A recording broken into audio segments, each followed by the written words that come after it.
ਉਹ ਲਗਾਤਾਰ ਜਿਹੜਾ ਹੈ ਆਪੋਜੀਸ਼ਨ ਨੂੰ ਡਰਾਉਂਦੀ ਅਤੇ ਧਮਕਾਉਂਦੀ ਰਹੀ ਹੈਗੀ ਹੈ। ਔਰ ਇਨਫੈਕਟ ਯਾਨੀ ਕਿ ਉਹਨਾਂ ਦੀ ਇੱਛਾ ਇਹੀ ਹੈਗੀ ਹੈ ਕਿ ਹਿੰਦੁਸਤਾਨ ਦੇ ਵਿੱਚ ਕੋਈ ਉਹਨਾਂ ਦੀ ਆਪੋਜੀਸ਼ਨ ਹੋਵੇ ਹੀ ਨਾ। ਕੋਈ ਹਵਾ ਜਿਹੜਾ 100 ਕਰੋੜ ਰੁਪਈਆ ਕੋਈ ਹਵਾ 'ਚ ਤੇ ਉੱਡ ਨਹੀਂ ਗਿਆ। ਜੇ 100 ਕਰੋੜ ਰੁਪਏ ਦੀ ਕੋਈ ਰਿਸ਼ਵਤ ਹੋਈ ਹੋਏਗੀ, ਜੋ ਕੋਈ ਘਪਲਾ ਹੋਇਆ ਹੋਏਗਾ, ਉਹ ਕਿਤੇ ਤਾਂ ਨਜ਼ਰ ਆਉਣਾ ਚਾਹੀਦਾ ਹੈਗਾ। ਤੁਸੀਂ ਸਾਡੀ ਗੱਲ ਛੱਡੋ, ਪਿਛਲੇ ਦਿਨ ਹੀ ਤੁਸੀਂ ਦੇਖੋ ਰਾਹੁਲ ਗਾਂਧੀ ਨਾਲ ਕੀ ਹੋਇਆ। ਸੂਰਤ ਦੇ ਵਿੱਚ ਇੱਕ ਕੇਸ ਹੁੰਦਾ, ਇੰਨੀ ਤੇਜ਼ੀ ਨਾਲ ਅੱਜ ਤੱਕ ਹਿੰਦੁਸਤਾਨ ਦੇ ਵਿੱਚ ਕਦੇ ਕੁਝ ਹੋਇਆ? ਮਤਲਬ ਉਹਦੀ ਮੈਂਬਰਸ਼ਿਪ ਵੀ ਕੈਂਸਲ ਕਰਤੀ, ਸਭ ਕੁਝ ਕੈਂਸਲ ਕਰਤਾ। ਇਹਦੇ ਵਿੱਚ ਵੀ ਤੁਹਾਨੂੰ ਸ਼ੱਕ ਤੇ ਸ਼ੰਕਾ ਨਜ਼ਰ ਆ ਰਹੀ ਹੈ ਕਿ ਇਹ ਕੋਈ ਸਪਾਂਸਰਡ ਪ੍ਰੋਗਰਾਮ ਚੱਲ ਰਿਹਾ, ਸਕ੍ਰਿਪਟਡ ਪ੍ਰੋਗਰਾਮ? ਦੁੱਧ ਦਾ ਦੁੱਧ, ਪਾਣੀ ਦਾ ਪਾਣੀ ਤੇ ਤਾਂ ਹੋਵੇ ਨਾ ਜੇਕਰ ਉਹ ਇੰਡੀਪੈਂਡੈਂਟ ਕੰਮ ਕਰਦੀ ਹੈ। ਹੁਣ ਮੈਂ ਤੁਹਾਨੂੰ ਦੱਸਣ ਲੱਗਿਆ ਸੀ, ਅੱਜ ਪੂਰਾ ਮੁਲਕ ਪੁੱਛਣਾ ਚਾਹੁੰਦਾ ਹੈਗਾ ਕਿ ਅਡਾਨੀ ਦੀਆਂ ਕੰਪਨੀਆਂ 'ਚ ਕਿਹਦਾ ਪੈਸਾ ਲੱਗਿਆ। ਇਹਦੇ ਪਿੱਛੇ ਇੱਕੋ ਇੱਕ ਮਨਸ਼ਾ ਹੈਗੀ ਹੈ ਕਿ ਆਮ ਆਦਮੀ ਪਾਰਟੀ ਨੂੰ ਖਤਮ ਕਰਨਾ।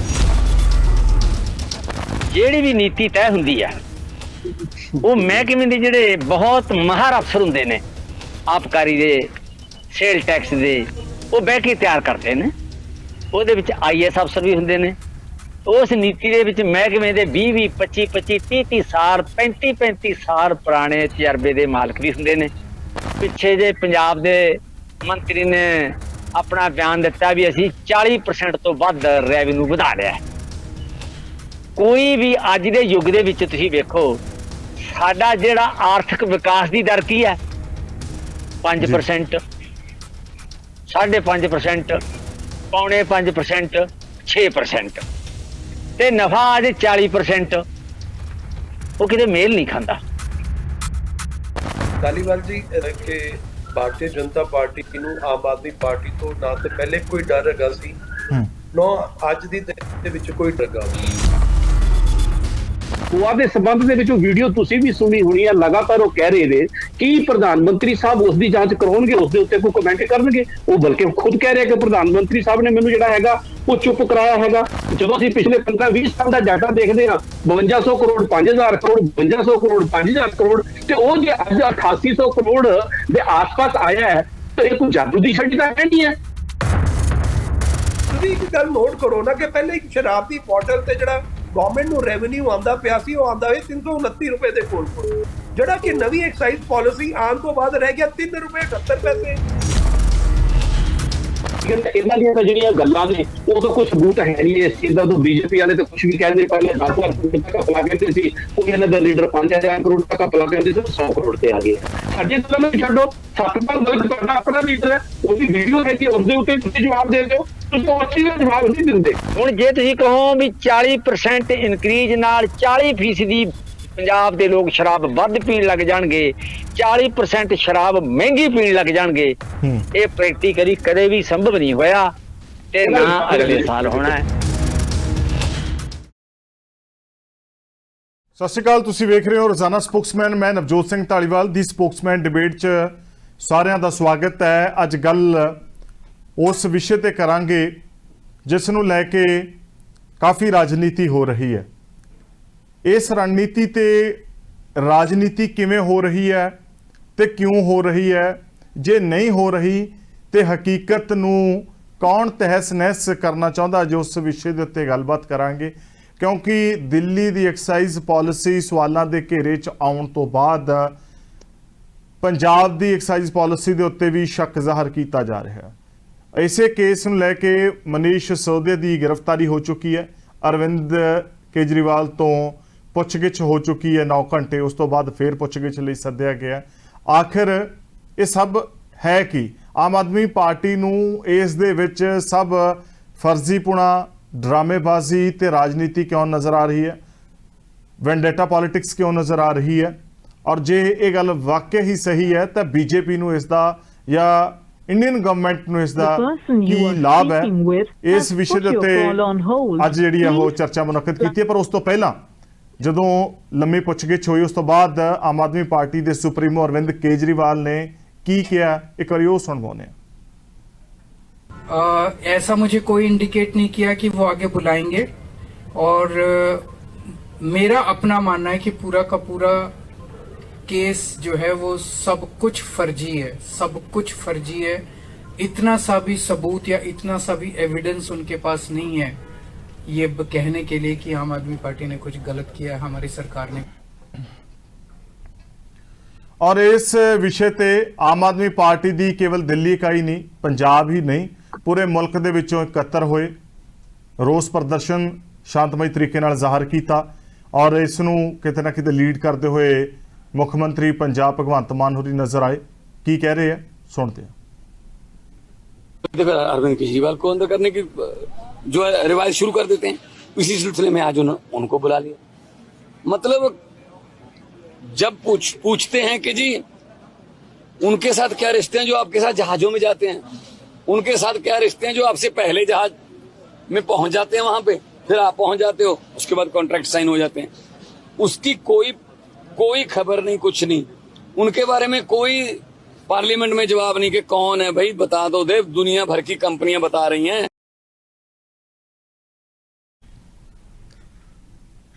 ਇਹ ਤਾਂ ਗੱਲ ਸੀ ਆਮ ਆਦਮੀ ਪਾਰਟੀ ਦੀ। ਵਿਰੋਧੀ ਤਰ੍ਹਾਂ ਇਸ ਵਿਸ਼ੇ ਨੂੰ ਕਿਹੜੇ ਸਿਆਸੀ ਚਸ਼ਮੇ ਨਾਲ ਵੇਖ ਰਹੇ ਆ, ਇੱਕ ਵਾਰੀ ਉਸ ਤੇ ਵੀ ਨਜ਼ਰ ਮਾਰਾਂਗੇ। ਅਰਵਿੰਦ ਕੇਜਰੀਵਾਲ ਜੀ ਨੂੰ ਸੀਬੀਆਈ ਨੇ ਸੰਮਨ ਕਰਕੇ ਬੁਲਾਇਆ ਤੇ ਉਹ ਜਿਸ ਤਰ੍ਹਾਂ ਨਾਲ ਉਹ ਕਹਿੰਦੇ ਮੈਂ ਕੱਟੜ ਇਮਾਨਦਾਰ ਹਾਂ ਤੇ ਜਿਸ ਤਰ੍ਹਾਂ ਨਾਲ ਉਹ ਜਾਂਚ ਏਜੰਸੀਆਂ ਤੇ ਦਬਾਅ ਬਣਾ ਰਹੇ ਆ, ਆਪਣੇ ਸਾਰੇ ਇੱਕ ਉਹਨਾਂ ਦਾ ਮੁੱਖ ਮੰਤਰੀ ਆ ਉਸ ਨੂੰ ਬੁਲਾ ਕੇ, ਆਪਣੇ ਬਾਕੀ ਵਿਧਾਇਕਾਂ ਨੂੰ ਬੁਲਾ ਕੇ ਨਾਲ ਲਿਜਾ ਕੇ ਜਾਂਚ ਨੂੰ ਪ੍ਰਭਾਵਿਤ ਕਰਨ ਦੀ ਕੋਸ਼ਿਸ਼ ਕਰ ਰਹੇ ਆ। ਜੇ ਉਹ ਇਮਾਨਦਾਰ ਨੇ ਤਾਂ ਕਿਉਂ ਪ੍ਰਭਾਵਿਤ ਕਰਦੇ ਆ ਔਰ ਇਹ ਗਲਤ ਪਰੰਪਰਾ ਕਿਉਂ ਪਾਉਂਦੇ ਆ? ਉਹਨਾਂ ਨੂੰ ਕੀ ਦੇਸ਼ ਦੇ ਕਾਨੂੰਨ ਤੇ ਜਾਂ ਜਾਂਚ ਏਜੰਸੀਆਂ ਤੇ ਵਿਸ਼ਵਾਸ ਨਹੀਂ ਹੈ? ਤੇ ਇੱਥੇ ਅਦਾਲਤਾਂ ਤੇ ਵਿਸ਼ਵਾਸ ਹੋਣਾ ਚਾਹੀਦਾ ਔਰ ਸਾਡੀ ਡੈਮੋਕ੍ਰੇਸੀ ਆ ਔਰ ਉਸ ਨੂੰ ਸਟਰੈਂਥਨ ਕਰਨਾ ਚਾਹੀਦਾ। ਇਹਦੇ 'ਚ ਲੋਕਤੰਤਰ 'ਚ ਜਿਹੋ ਜਿਹੀਆਂ ਪ੍ਰਥਾਂ ਅਸੀਂ ਪਾਉਂਦੇ ਹਾਂ, ਜਿਹੋ ਜਿਹੀਆਂ ਟ੍ਰੈਡੀਸ਼ਨਸ ਪਾਉਂਦੇ ਹਾਂ, ਟ੍ਰੈਡੀਸ਼ਨਸ 'ਤੇ ਬੇਸ ਕਰਦੀ ਆ, ਉਹੋ ਜਿਹੀਆਂ ਪਰੰਪਰਾਵਾਂ ਪੈ ਜਾਂਦੀਆਂ ਨੇ।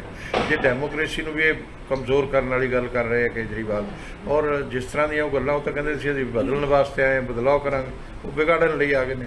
ਇਸ ਲਈ ਇਹ ਇਸ ਤਰ੍ਹਾਂ ਦੀ ਫੌਜ ਇਕੱਠੀ ਕਰਕੇ ਲਿਜਾਣਾ ਔਰ ਮੈਂ ਸਮਝਦਾ ਕਿ ਪੰਜਾਬ ਜੇ ਚਰਨਜੀਤ ਚੰਨੀ ਨੂੰ ਸਾਬਕਾ ਮੁੱਖ ਮੰਤਰੀ ਨੂੰ ਬੁਲਾਉਂਦੇ ਆ, ਉਹ ਕਹਿੰਦਾ ਮੇਰੇ ਤੇ ਗਲਤ ਆਰੋਪ ਲੱਗੇ ਆ, ਇਹ ਸਿਆਸਤ ਤੋਂ ਪ੍ਰੇਰਿਤ ਆ, ਤਾਂ ਕੀ ਇਹ ਕੇਜਰੀਵਾਲ ਜੀ ਇਸ ਤਰ੍ਹਾਂ ਦਾ ਦਬਾਅ ਬਣਾਉਂਦੇ ਆ ਉਹ ਸਿਆਸਤ ਤੋਂ ਪ੍ਰੇਰਿਤ ਨਹੀਂ ਹੈ? ਆਪਣੇ ਟਾਈਮ ਤੇ ਕਿਉਂ ਨਹੀਂ ਸਾਹਮਣਾ ਕਰਦੇ? ਜੇ ਉਹ ਕੱਟੜ ਇਮਾਨਦਾਰ ਨੇ ਤਾਂ ਜਾ ਕੇ ਉਹਨਾਂ ਨੂੰ ਜਵਾਬ ਦੇਣੇ ਚਾਹੀਦੇ ਨੇ, ਸਾਹਮਣਾ ਕਰਨਾ ਚਾਹੀਦਾ, ਇਕੱਲੇ ਜਾਣਾ ਚਾਹੀਦਾ। ਇਸ ਤਰ੍ਹਾਂ ਦੀਆਂ ਫੌਜਾਂ ਕਿਉਂ ਇਕੱਠੀਆਂ ਕਰਦੇ ਨੇ ਦਬਾਅ ਬਣਾਉਣ ਲਈ? ਇਹ ਬੜੀ ਮੰਦਭਾਗੀ ਗੱਲ ਆ ਔਰ ਕੇਜਰੀਵਾਲ ਜੀ ਤੋਂ ਕੋਈ ਅੱਛੇ ਦੀ ਉਮੀਦ ਨਹੀਂ ਕੀਤੀ ਜਾ ਸਕਦੀ ਔਰ ਅੱਛੀਆਂ ਪਿਰਤਾਂ ਪਾਉਣੀਆਂ ਚਾਹੀਦੀਆਂ ਨੇ। ਮੈਂ ਸਮਝਦਾ ਕਿ ਜਾਂਚ ਏਜੰਸੀਆਂ, ਸਾਡਾ ਕਾਨੂੰਨ, ਜੇ ਉਹ ਇਮਾਨਦਾਰ ਹੋਏ ਤਾਂ ਜ਼ਰੂਰ ਸਾਫ਼ ਸੁਥਰੇ ਹੋ ਕੇ ਨਿਕਲਣਗੇ, ਨਹੀਂ ਤਾਂ ਉਹਨਾਂ ਦਾ ਸਾਰਾ ਕੁਝ ਪਹਿਲਾਂ ਵੀ ਸਾਹਮਣੇ ਹੀ ਹੈ ਕਿ ਉਹਨਾਂ ਦੇ ਡਿਪਟੀ ਸੀਐਮ ਨੂੰ ਜ਼ਮਾਨਤ क्यों नहीं मिल रही? ਜੇ कुछ गलत होया तद ही नहीं मिल रही ना। मेरा पहला प्रश्न है 25 अक्टूबर 2021 को और ये कागज आप सबके समक्ष में दिखाना चाहती हूँ। ये कागज है 25 दिसंबर 2021 को एक्साइज डिपार्टमेंट ने नोटिस दिया इन सारी कंपनियों को जिनको मद्यपान से जुड़े हुए लिकर लाइसेंसेस दिए गए। इस पर क्या एक्शन हुआ, क्या कोई काम हुआ, नहीं हुआ, कार्रवाई हुई, नहीं हुई, और इसका क्या इन्वेस्टिगेशन, क्या स्थिति है ये बताएं। और तारीख नोट कर लीजिए 25 अक्टूबर 2021 को। अक्टूबर 25 अक्टूबर 2021। उसके बाद 14 जुलाई 2022 यानी सिर्फ एक हफ्ता पहले की बात है, जिसमें कैबिनेट नोट के बिना अप्रूवल के हफड़ तफड़ में, क्योंकि उसमें 48 घंटे का भी समय रहता है, जिसमें नोटिस जारी होने चाहिए 48 घंटे पहले एलजी के पास जाना चाहिए, बिना किसी काम के, बिना किसी प्रोसेस को फॉलो किए, बिना किसी नियम और कानून को फॉलो किए हुए 144.26 करोड़, मैं एक बार आंकड़ा दोबारा से चेक करके आपको बता देती हूँ,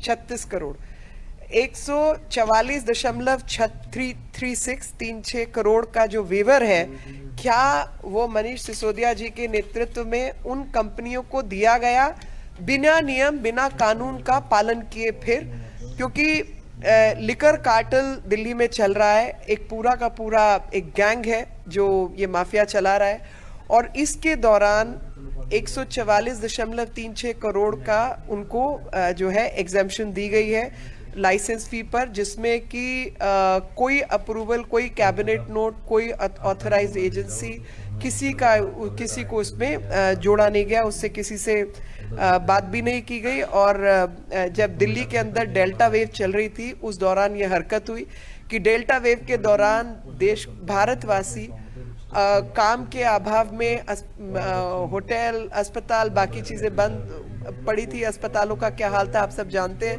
उन सब के अभाव में दिल्ली छोड़ कर जा रहे थे और उनके पास कोई रोटी रोजगार नहीं था। उस समय ये काम कर रहे थे कि डायरेक्ट ऑर्डर्स दे रहे थे कि 144.36 करोड़ जो है वो माफ कर दो। और इस विषय ते गलबात करने लई आए हुए मेहमानां दा इस्तेमाल करांगे। रस्मी तारुफ करवाते हुए चर्चा नूं अगे वधावांगे। आम आदमी पार्टी तो गलबात रखणगे चेयरमैन साहब नील गर्ग जी, तुहाडा स्वागत है।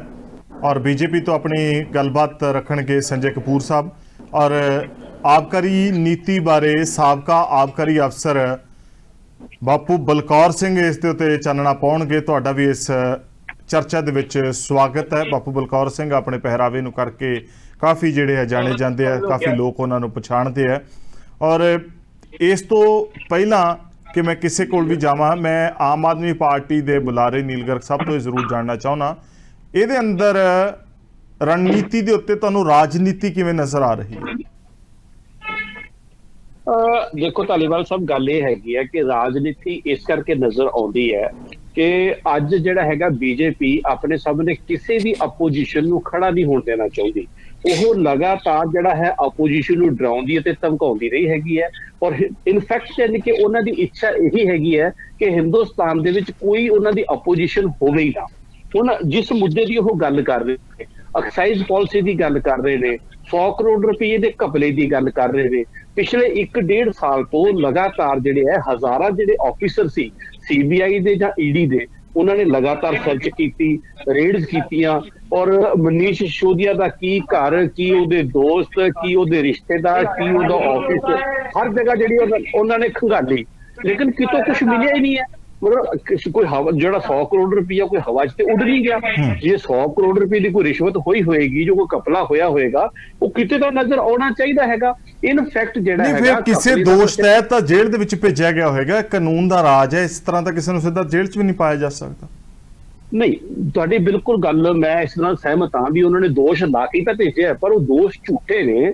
ईवन तुसीं देखो उन्होंने की हैगा सी कि ईडी कह रही है कि उहदे कोले 14 फोन जिहड़े वो तोड़ते, जबकि असलीयत ये हैगी है उन्हां 14 फोन दे विचों 4 फोन ईडी कोले है, 1 CBI कोले है और 9 फोन अज भी चलते हैगे। मतलब वो गुमराह जिहड़ा हैगा अदालत नूं कीता जा रहा है। जिहड़े उत्थे जिन्हां नूं फड़िया गया उन्हां नूं धमकाया जा रहा है। ईवन जिहड़ा कल जिद्दां केजरीवाल साहब ने भी दस्सिया, एक बंदे ते कन्नां दे पर्दे फाड़ दिते। और जिस तरीके नाल तुसीं उन्हां नूं टॉर्चर कर रहे हो, उस तो बाद दे विच सारे लोग मुकर जांदे कि साडा ये जिहड़े बयान साडे तो धक्के नाल दवाए होए है। तुसीं साडी गल छड्डो, पिछले दिन ही तुसीं देखो राहुल गांधी नाल की होया। सूरत दे विच एक केस हुंदा, इन्नी तेजी नाल अज तक हिंदुस्तान दे विच कदे कुछ होया?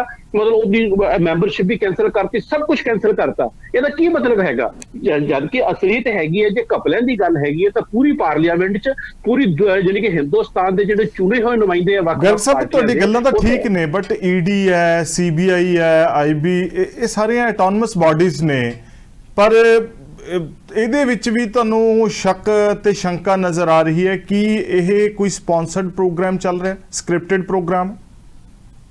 ਧਾਲੀਵਾਲ ਸਾਹਿਬ ਕਹਿਣ ਆਟੋਨੋਮਸ ਬॉडीज ਹੈਗੀਆਂ ਨੇ, ਇਹ ਤੁਹਾਨੂੰ ਵੀ ਪਤਾ ਹੈ, ਪੂਰੀ ਦੁਨੀਆ ਨੂੰ ਪਤਾ ਹੈ। मतलब यह चिट्टा सच हैगा कि किन्नियां को ऑटोनोमस हैगी है, किस तरीके नाल बीजेपी ने घुसपैठ जिहड़ी हैगी है सारियां संविधानिक संस्थावां, ईवन चाहे वो इलैक्शन कमिश्नर हैगा जां कोई होर हैगा, वो सारे नूं पंगू ते बना के रख दिता हैगा। इन्हां दे तो बिना तो उत्थे पता नहीं हिलदा।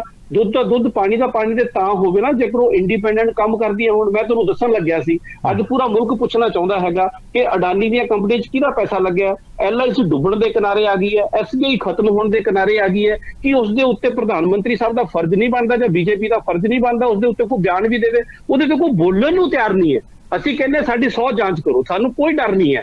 ਲੇਕਿਨ ਜਦੋਂ ਉਹ ਇੱਕ ਘਪਲੇ ਦੀ ਆਵਾਜ਼ ਪੂਰਾ ਹਿੰਦੁਸਤਾਨ ਉਠਾ ਰਿਹਾ, ਤੁਸੀਂ ਉਹ ਗੱਲ ਕਿਉਂ ਨਹੀਂ ਸੁਣਦੇ? ਤੁਸੀਂ ਕਿਉਂ ਨਹੀਂ ED ਭੇਜਦੇ? ਤੁਸੀਂ ਕਿਉਂ ਨਹੀਂ CBI ਭੇਜਦੇ ਅਡਾਨੀ ਕੋਲੇ? ਔਰ ਇਹ ਉਹੀ ਅਡਾਨੀ ਹੈ ਜਿਹਨੂੰ ਤੁਸੀਂ ਜਹਾਜ਼ਾਂ 'ਚ ਬਿਠਾ ਕੇ ਖੁਦ ਲੈ ਕੇ ਜਾਂਦੇ ਹੋ, ਬਾਹਰਲੇ ਮੁਲਕਾਂ ਦੇ ਵਿੱਚ ਵੀ ਸਮਝੌਤੇ ਕਰਾਉਂਦੇ ਹੋ ਪ੍ਰਭਾਵ ਵਰਤ ਕੇ ਆਪਣਾ। ਸੋ ਇਹ ਕੀ ਸ਼ੋਅ ਕਰਦਾ ਹੈਗਾ ਕਿ ਮੁਲਕ ਕਿਹੜੇ ਪਾਸੇ ਨੂੰ ਜਾ ਰਿਹਾ ਹੈਗਾ। इस तो पहला कि मैं संजय कपूर साहब को जावां, मैं ये गल जरूर जाननी चाहूँगा गर्ग साहब, आखिर ये सारा कुछ हो क्यों रहा है? ये पीछे मंशा की है? ਇਹਦੇ ਪਿੱਛੇ ਇੱਕੋ ਇੱਕ ਮਨਸ਼ਾ ਹੈਗੀ ਹੈ ਕਿ ਆਮ ਆਦਮੀ ਪਾਰਟੀ ਨੂੰ ਖਤਮ ਕਰਨਾ, ਇਹਦੇ ਲੀਡਰਾਂ ਨੂੰ ਖਤਮ ਕਰਨਾ, ਕਿਉਂਕਿ ਜਦੋਂ ਦਾ ਖਾਸ ਕਰਕੇ ਅਸੀਂ ਨੈਸ਼ਨਲ ਪਾਰਟੀ ਦੇ ਰੁਤਬੇ ਵੱਲ ਜਦੋਂ ਦੇ ਵਧੇ ਹੈਗੇ ਆ, ਕਿਉਂਕਿ ਇਹਨਾਂ ਨੂੰ ਲੱਗਦਾ ਹੈ ਕਿ ਜੇਕਰ ਇਹਨਾਂ ਦਾ ਕੋਈ ਮੁਕਾਬਲਾ ਕਰ ਸਕਦਾ, ਜਿਹਨੂੰ ਲੋਕ ਸਮਰਥਨ ਦੇ ਸਕਦੇ ਨੇ, ਜਿਹੜੇ ਕਿ ਲੋਕਾਂ ਦੀ ਰਾਜਨੀਤੀ ਕਰਦੇ ਆ, ਉਹ ਆਮ ਆਦਮੀ ਪਾਰਟੀ ਹੈ। ਇਸ ਕਰਕੇ ਉਹਨਾਂ ਨੂੰ ਇਹ ਬਦਨਾਮ ਕਰਕੇ ਉਹਨਾਂ ਨੂੰ ਖਤਮ ਕਰਨਾ ਚਾਹੁੰਦੀ ਹੈ, ਉਹਨਾਂ ਨੂੰ ਡਰਾਉਣਾ ਚਾਹੁੰਦੀ ਹੈ। ਪਰ ਇਹਨਾਂ ਇਹ ਭੁੱਲ ਜਾਂਦੇ ਆ ਕਿ ਅਸੀਂ ਸੰਘਰਸ਼ ਦੇ ਨਿਕਲੀ ਹੋਈ ਪਾਰਟੀ ਹੈਗੀ ਆ, ਅਸੀਂ ਡਰਦੇ ਨਹੀਂ। ਸੰਘਰਸ਼ ਦੇ ਰਾਹਾਂ ਦੇ ਵਿੱਚ ਇਹੋ ਜਿਹੇ ਕੰਡੇ ਆਉਂਦੇ ਰਹਿੰਦੇ ਆ, ਇਹੋ ਜਿਹੇ ਮਕਾਮ ਆਉਂਦੇ ਰਹਿੰਦੇ ਆ, ਇਹ ਚੱਲਦਾ ਰਹਿੰਦਾ ਹੈਗਾ। ਮਤਲਬ ਠੀਕ ਹੈ, ਕਦੇ ਦਾਦੇ ਦੀਆਂ ਕਦੇ ਪੋਤੇ ਦੀਆਂ। ਅੱਜ ਤੁਹਾਡਾ ਅਪਰ ਹੈਡ ਆ, ਲੋਕਾਂ ਨੇ ਗਲਤੀ ਕੀਤੀ 2019 ਦੇ ਵਿੱਚ ਦੁਬਾਰਾ ਤੁਹਾਨੂੰ ਚੁਣ ਕੇ, ਠੀਕ ਹੈ ਨਾ, ਅੱਜ ਉਸ ਦਾ ਨਤੀਜਾ ਪੂਰਾ ਹਿੰਦੁਸਤਾਨ ਭੁਗਤ ਰਿਹਾ। ਉਹ ਗਲਤੀ ਸੁਧਰ ਵੀ ਸਕਦੀ ਹੈ 2024 ਦੇ ਵਿੱਚ। ਪਾਵਰ ਤਾਂ ਕਦੇ ਕਿਸੇ ਦੀ ਪਰਮਾਨੈਂਟ ਨਹੀਂ ਹੋਇਆ ਕਰਦੀ, ਪਾਵਰ ਤੇ ਹਮੇਸ਼ਾ ਹੀ ਬਦਲਦੀ ਰਹਿੰਦੀ ਹੈ। ਬਲਕੌਰ ਸਿੰਘ ਜੀ ਹੋਰਾਂ ਤੋਂ ਸਵਾਲ ਪੁੱਛਣਾ ਚਾਹੁੰਦਾ ਕਿ ਤੁਸੀਂ ਅਫਸਰ ਰਹੇ ਹੋ ਆਬਕਾਰੀ, ਇਹ ਆਖਰ ਜਿੰਨਾ ਵੀ ਰੌਲਾ ਇਸ ਵੇਲੇ ਇਹਦੇ ਤੇ ਚੱਲ ਰਿਹਾ ਹੈ, ਜਿੰਨੇ ਵੀ ਕਪਲੇ ਦੇ ਕਾਲੇ ਮਾਲੇ ਦੇ ਇਲਜ਼ਾਮਾਤ ਲੱਗ ਰਹੇ ਆ, ਬਲਕੌਰ ਸਿੰਘ ਜੀ ਇਹਦੇ ਵਿੱਚ ਕਿੰਨਾ ਕੁ ਝੂਠ ਤੇ ਕਿੰਨਾ ਕੁ ਸੱਚ ਹੈ? ਗੱਲ ਇਸ ਤਰ੍ਹਾਂ ਜੀ ਵੀ ਜਿਹੜੀ ਆਬਕਾਰੀ ਨੀਤੀ ਹੈ ਉਹਨੂੰ ਤਿਆਰ ਤਾਂ ਡਿਪਾਰਟਮੈਂਟ ਕਰਦਾ ਹੁੰਦਾ ਜੀ। ਉਹਨਾਂ ਨੂੰ ਸਾਰਾ ਪ੍ਰੈਕਟੀਕਲੀ ਪਤਾ ਹੁੰਦਾ ਵੀ ਕਿਹੜੇ ਠੇਕੇਦਾਰ ਨੂੰ ਕੀ ਘਾਟਾ ਪਿਆ, ਕੀ ਨਫਾ ਹੋਇਆ, ਕੀ ਨਜਾਇਜ਼ ਸ਼ਰਾਬ ਵਿਕੀ ਹੈ, ਕੀ ਪਾਣੀ ਪਿਆ, ਕੀ 2 ਨੰਬਰ ਦੀ ਸ਼ਰਾਬ ਵਿਕੀ ਹੈ, ਸਾਰਾ ਮਹਿਕਮੇ ਨੂੰ ਪਤਾ ਹੁੰਦਾ। ਇਸ ਕਰਕੇ ਮਹਿਕਮੇ ਦੇ ਅਫਸਰਾਂ ਦੇ ਨਾਲ ਸਲਾਹ ਕਰਕੇ ਜਿਹੜੀ ਨੀਤੀ ਤਿਆਰ ਕੀਤੀ ਜਾਂਦੀ ਹੈ, ਭਵਿੱਖ ਦੀ ਨੀਤੀ, ਉਹ ਤਾਂ ਕਾਮਯਾਬ ਹੁੰਦੀ ਹੈ। ਜਿਹੜੀ ਨੀਤੀ ਓਹੋ ਹੁਣ ਦੱਸੋ ਜੀ, ਆਵਾਜ਼ ਆ ਰਹੀ ਹੈ? ਜੀ ਜੀ ਆਵਾਜ਼ ਆ ਰਹੀ ਹੈ ਜੀ, ਆ ਰਹੀ ਹੈ ਜੀ। ਜਿਹੜੀ ਨੀਤੀ ਰਾਜਨੀਤੀਵਾਨ ਬਹਿ ਕੇ ਤੈਅ ਕਰਨ, ਰਾਜਨੀਤੀਵਾਨ, ਉਹਦੇ ਵਿੱਚ ਮਹਿਕਮੇ ਦਾ ਜਿਹੜਾ ਐਕਸਪਰਟ ਅਫਸਰ ਹੈ ਨਾ ਹੋਵੇ, ਤੇ ਕੁਦਰਤੀ ਗੱਲ ਆ ਉਹ ਨੀਤੀ ਕੋਈ ਨਾ ਕੋਈ ਘਾਟ ਹੈ। ਆਵਾਜ਼ ਦਿੱਕਤ ਆ ਰਹੀ ਹੈ, ਬੜਾ ਉੱਚਾ, ਮੈਂ ਤਾਂ ਬੜਾ ਉੱਚਾ ਬੋਲ ਰਿਹਾ, ਕੱਟ ਕੇ ਲਾਉਣਾ ਪੈਣਾ। ਦੇਖੋ ਦੇਖੋ ਹੁਣ ਦੇਖੋ, ਦੱਸੋ ਭਾਈ। ਬਿਲਕੁਲ ਜੀ, ਮੈਨੂੰ ਆਵਾਜ਼ ਠੀਕ ਆ ਰਹੀ ਹੈ, ਪਰ ਮੈਂ ਆਪਣੀ ਟੀਮ ਨੂੰ ਦੱਸਣਾ ਚਾਹੁੰਦਾ ਕਿ ਸਾਡੇ ਕੋ ਪੈਨਲਿਸਟ ਨੂੰ ਬਲਕੌਰ ਸਿੰਘ ਹੋਰਾਂ ਦੀ ਆਵਾਜ਼ ਨਹੀਂ ਜਾ ਰਹੀ, ਉਹਨਾਂ ਦੀ ਆਵਾਜ਼ ਉਹਨਾਂ ਤੱਕ ਪਹੁੰਚਦੀ ਕਰੋ। ਜੀ ਬਲਕੌਰ ਸਿੰਘ ਜੀ, ਤੁਸੀਂ ਆਪਣੀ ਗੱਲ ਕੰਟੀਨਿਊ ਕਰੋ। ਹਾਂਜੀ, ਜਿਹੜੀ ਵੀ ਨੀਤੀ ਤੈਅ ਹੁੰਦੀ ਆ, ਉਹ ਮਹਿਕਮੇ ਦੇ ਜਿਹੜੇ ਬਹੁਤ ਮਾਹਰ ਅਫਸਰ ਹੁੰਦੇ ਨੇ, ਆਬਕਾਰੀ ਦੇ, ਸੇਲ ਟੈਕਸ ਦੇ, ਉਹ ਬਹਿ ਕੇ ਤਿਆਰ ਕਰਦੇ ਨੇ। ਉਹਦੇ ਵਿੱਚ IAS ਅਫਸਰ ਵੀ ਹੁੰਦੇ ਨੇ। ਉਸ ਨੀਤੀ ਦੇ ਵਿੱਚ ਮਹਿਕਮੇ ਦੇ 20 25 25 30 ਸਾਲ 35 ਸਾਲ ਪੁਰਾਣੇ ਤਜਰਬੇ ਦੇ ਮਾਲਕ ਵੀ ਹੁੰਦੇ ਨੇ। ਉਹ ਜਿਹੜੀ ਨੀਤੀ ਜਦੋਂ ਤੈਅ ਕੀਤੀ ਜਾਂਦੀ ਆ, ਉਹਦੇ ਨਾਲ ਰੈਵਨਿਊ ਵੀ ਆਉਂਦਾ, ਘਾਟਾ ਵੀ ਨਹੀਂ ਪੈਂਦਾ, ਸਰਕਾਰ ਦੇ ਪਬਲਿਕ ਐਕਸਚੈਕਰ 'ਚ ਪੈਸਾ ਵੀ ਆਉਂਦਾ, ਨਜਾਇਜ਼ ਫਰੋਸ਼ੀ ਵੀ ਨਹੀਂ ਵੱਧਦੀ। ਹੁਣ ਜਿਹੜੀਆਂ ਇਹ ਸਾਥ ਦਿੱਲੀ ਦੀ ਤੇ ਪੰਜਾਬ ਦੀ ਰਾਜਨੀਤੀ ਤੇ ਆਬਕਾਰੀ ਨੀਤੀ ਨਾਲੋਂ ਨਾਲ ਚੱਲਣ ਦੀਆਂ ਗੱਲਾਂ ਕੁਝ ਜ਼ਿਆਦਾ ਹੋ ਰਹੀਆਂ। ਇਹ 'ਚ ਕੋਈ ਸ਼ੱਕ ਨਹੀਂ ਕਿ ਜਿਵੇਂ ਪਿੱਛੇ ਜੇ ਪੰਜਾਬ ਦੇ ਮੰਤਰੀ ਨੇ ਆਪਣਾ ਬਿਆਨ ਦਿੱਤਾ ਵੀ ਅਸੀਂ 40% ਤੋਂ ਵੱਧ ਰੈਵਨਿਊ ਵਧਾ ਲਿਆ। ਕੋਈ ਵੀ ਅੱਜ ਦੇ ਯੁੱਗ ਦੇ ਵਿੱਚ ਤੁਸੀਂ ਵੇਖੋ, ਸਾਡਾ ਜਿਹੜਾ ਆਰਥਿਕ ਵਿਕਾਸ ਦੀ ਦਰ ਕੀ ਹੈ? 5%, 5.5%, ਪੌਣੇ 5%, 6%, ਤੇ ਨਫਾ ਅੱਜ 40%। ਉਹ ਕਿਤੇ ਮੇਲ ਨਹੀਂ ਖਾਂਦਾ। ਨੀਤੀ ਦਾ ਤੇ ਨਫੇ ਦਾ ਕੋਈ ਟਰੈਕ ਬਣਦਾ ਨਹੀਂ ਹੈ। ਇਸ ਕਰਕੇ ਕਿਤੇ ਨਾ ਕਿਤੇ ਰਾਜਨੀਤਿਕ ਛੜਯੰਤਰ ਵੀ ਹੈਗੇ ਜੀ, ਤੇ ਆਪਣੀ ਗੱਲ ਨੂੰ ਵੱਡਾ ਕਰਨ ਦੀ ਵੀ ਕੋਸ਼ਿਸ਼ ਕਰਦੇ ਨੇ, ਘੱਟ ਹੋਵੇ ਤਾਂ ਵੀ ਕੋਸ਼ਿਸ਼ ਕਰਦੇ ਨੇ। ਪਰ ਇਹ ਆ ਵੀ ਜਿਹੜੀ ਨੀਤੀ ਜਿਹਦੇ ਨਾਲ ਗਾਹਕ ਨੂੰ ਸ਼ਰਾਬ ਸਹੀ ਭਾਅ ਮਿਲੇ, ਸ਼ੁੱਧ ਮਿਲੇ, ਸਹੀ ਮਿਲੇ ਜੀ, ਉਹ ਨੀਤੀ ਕਾਮਯਾਬ ਮੰਨੀ ਜਾਂਦੀ ਹੈ। ਤੇ ਜਿਹੜੀ ਨੀਤੀ ਦੇ ਵਿੱਚ ਸਰਕਾਰ ਨੂੰ ਨਫਾ, ਉਹਦਾ ਜਿਹੜਾ ਰੈਵਨਿਊ ਆਉਣ ਦੀ ਜਿਹੜੀ ਦਰ ਹੈ 10%, 12%, ਕਦੇ 15% ਵੀ ਹੋ ਜਾਂਦੀ ਹੈ, 18% ਵੀ ਹੋ ਜਾਂਦੀ ਹੈ, ਉਹ ਵੀ ਚੰਗੀ ਮੰਨੀ ਜਾਂਦੀ ਹੈ।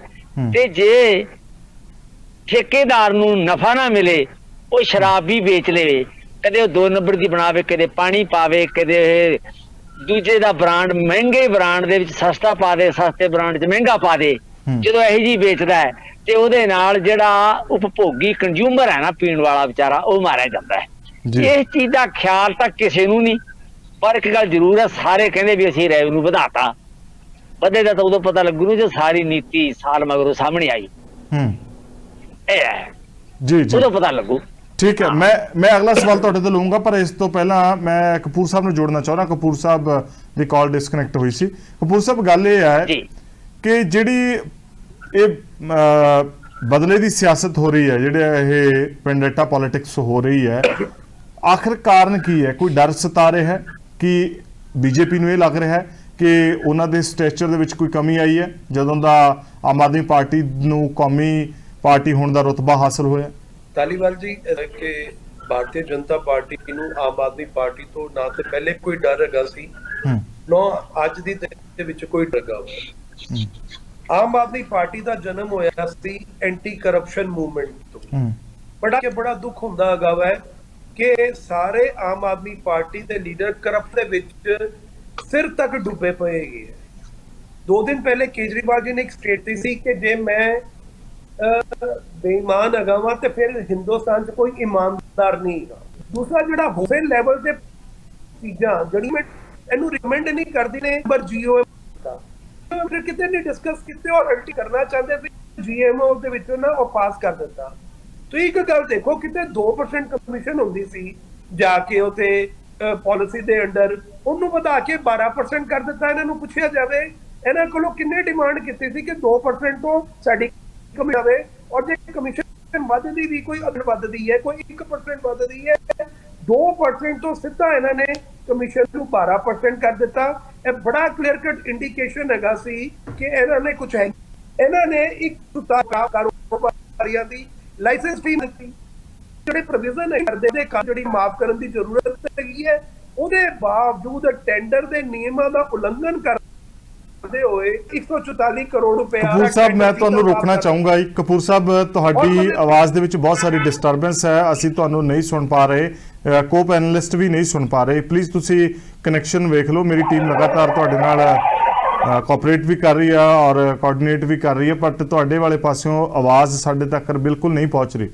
ਗਰਗ ਸਾਹਿਬ, ਗੱਲ ਇਹ ਹੈ ਕਿ ਤੁਸੀਂ ਸਾਰੇ ਜਿੰਨੇ ਵੀ ਇਲਜ਼ਾਮ, ਜਿੰਨੇ ਵੀ ਦੋਸ਼, ਸਾਰਿਆਂ ਨੂੰ ਸਿਰੇ ਤੋਂ ਨਕਾਰਿਆ।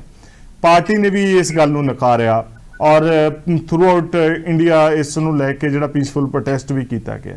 ਪਰ ਗੱਲ ਇਹ ਹੈ ਕਿ ਜੇਕਰ ਇਹ ਸਾਰਾ ਕੁਝ ਜਿਵੇਂ ਤੁਸੀਂ ਕਹਿ ਰਹੇ ਹੋ ਕਿ ਗਲਤ ਹੈ, ਫਰਜ਼ੀ ਹੈ, ਕਿ ਇਸ ਨੂੰ ਲੈ ਕੇ ਆਮ ਆਦਮੀ ਪਾਰਟੀ ਅਦਾਲਤ ਦਾ ਦਰਵਾਜ਼ਾ ਖੜਕਾਏਗੀ?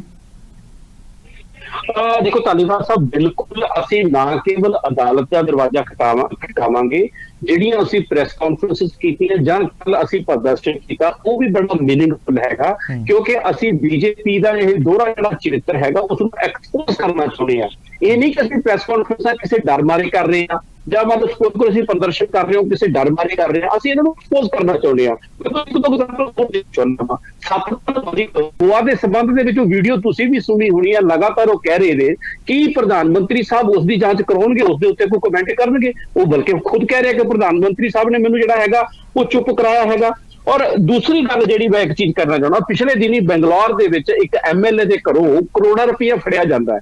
ਉਦੋਂ ਈਡੀ ਕਿੱਥੇ ਜਾਂਦੀ ਹੈ, ਸੀਬੀਆਈ ਕਿੱਥੇ ਜਾਂਦੀ ਹੈ, ਉਹ ਕਿਉਂ ਉਸ ਚੀਜ਼ ਦੀ ਜਾਂਚ ਨਹੀਂ ਕਰਦੀ? ਅਸੀਂ ਇਹ ਜਿਹੜੀਆਂ ਗੱਲਾਂ ਦੇ ਦੁਆਰਾ ਇਹ ਐਸਟੈਬਲਿਸ਼ ਕਰਨਾ ਚਾਹੁੰਦੇ ਹਾਂ ਕਿ ਕਰਪਸ਼ਨ ਦੇ ਨਾਲ ਬੀਜੇਪੀ ਦਾ ਦਾਮਨ ਚੋਰੀ ਦਾ ਜਿਹੜੀ ਕਿ ਸੰਬੰਧ ਹੈਗਾ, ਇਹ ਕਰਪਸ਼ਨ ਨਾਲ ਹੀ ਮੁੱਦਾ ਨਹੀਂ ਹੈਗਾ। ਮੁੱਦਾ ਇਹਨਾਂ ਲਈ ਇਹ ਹੈਗਾ ਕਿ ਤੁਸੀਂ ਆਪੋਜੀਸ਼ਨ ਨੂੰ ਕਿਸ ਤਰੀਕੇ ਨਾਲ ਅਸੀਂ ਖਤਮ ਕਰ ਸਕਦੇ ਹਾਂ, ਕਿਉਂਕਿ ਜਿਸ ਤਰ੍ਹਾਂ ਕੱਲ੍ਹ ਭਗਵੰਤ ਮਾਨ ਸਾਹਿਬ ਨੇ ਵੀ ਆਖਿਆ ਕਿ 2 ਸ਼ਾਹ ਨੇ, ਇੱਕ ਤਾਨਾਸ਼ਾਹ ਤੇ ਇੱਕ ਸ਼ਾਹ, ਜਿਹੜਾ ਉਹ ਸਿਰਫ ਤੇ ਸਿਰਫ ਆਪੋਜੀਸ਼ਨ ਨੂੰ ਖਤਮ ਕਰਨਾ ਚਾਹੁੰਦੇ। ਜਿੱਦਾਂ ਤੁਸੀਂ ਕਪੂਰ ਸਾਹਿਬ ਦੀ ਗੱਲ ਕਰ ਰਹੇ ਸੀ, ਉਹ ਕੁਝ ਕਹਿ ਰਹੇ ਸੀ ਕਿ ਜਿਹੜੀ ਪਰਸੈਂਟੇਜ ਵਧਾਤੀ। ਮੈਂ ਇਹਨਾਂ ਨੂੰ ਪੁੱਛਣਾ ਚਾਹੁੰਦਾ, ਜਦੋਂ ਇੱਕ ਕਿਸੇ ਦੀ ਸਰਕਾਰ ਆਉਂਦੀ ਹੈ, ਉਹ ਨੈਚੁਰਲੀ ਕੁਝ ਨਵੀਆਂ ਚੀਜ਼ਾਂ ਲੈ ਕੇ ਆਉਂਦੀ ਹੈ। ਤੁਸੀਂ ਜੇ ਕਦੇ ਇਹ ਵੀ ਨਹੀਂ ਸੋਚਿਆ ਸੀ ਕਿ ਸਕੂਲ, ਤੁਸੀਂ ਦੱਸੋ ਗੁਜਰਾਤ ਦੇ ਵਿੱਚ ਤੁਹਾਡੀ 30 ਸਾਲਾਂ ਤੋਂ ਸਰਕਾਰ ਹੈ ਤੇ ਹੁਣ ਤੁਹਾਡੇ ਕੋਲ ਕੋਈ ਸਕੂਲ ਚੰਗਾ ਨਹੀਂ ਬਣਿਆ? ਤੁਸੀਂ ਕਦੇ ਸਕੂਲਾਂ ਬਾਰੇ ਸੋਚਿਆ ਸੀ? ਤੁਸੀਂ ਕਦੇ ਮੁਹੱਲਾ ਕਲੀਨਿਕ ਬਾਰੇ ਸੋਚਿਆ ਸੀ? ਤੁਸੀਂ ਕਦੇ ਸੋਚਿਆ ਸੀ ਕਿ ਬਿਜਲੀ ਫ੍ਰੀ ਦੇ ਕੇ ਵੀ ਜਿਹੜਾ ਬਜਟ ਹੈਗਾ ਉਹ 26,000 ਕਰੋੜ ਤੋਂ ਲੈ ਕੇ 75,000 ਕਰੋੜ ਤੱਕ ਪਹੁੰਚ ਸਕਦਾ ਹੈ? ਤੁਸੀਂ ਤਾਂ ਕਦੇ ਸੋਚਿਆ ਹੀ ਨਹੀਂ, ਕਿਉਂਕਿ ਤੁਸੀਂ ਤਾਂ ਇਕੱਲੇ ਆਹ ਜਾਨੀ ਕਿ ਧਰਮ ਦੀ ਰਾਜਨੀਤੀ ਕਰਨ ਵਾਲੇ ਬੰਦੇ, ਤੁਹਾਨੂੰ ਕੀ ਪਤਾ ਹੈਗਾ